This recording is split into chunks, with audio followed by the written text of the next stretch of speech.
Everyone, চলো তাহলে আজকে একসাথে রাতের ডিনারটা বানানো যাক। আজকে রাতে ডিনারের জন্য বানাবো হচ্ছে কি পনির, তাই জন্য পনির ভেজে তুলে রেখে দিয়েছি।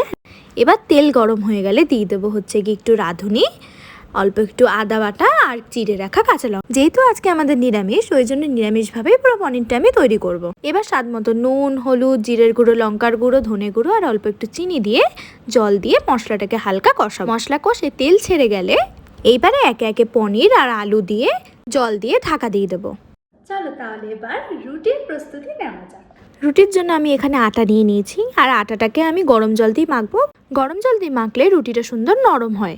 আর এক পাশে পনির হয়ে গেছে, ওপরে এবার কস্তুরি মেথি ছড়িয়ে দেব।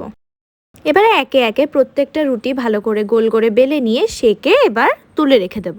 আমার সবকটা রুটি করাই কমপ্লিট হয়ে গেছে। এখানে রুটি রাখা রয়েছে আর এখানে হচ্ছে কি পনির। তোমরা কিন্তু কমেন্টে জানিও যে তোমরা আজকে রাতে কি দিয়ে ডিনার করলে। এরকম ভিডিওর জন্য অবশ্যই আমাকে ফলো করো। বা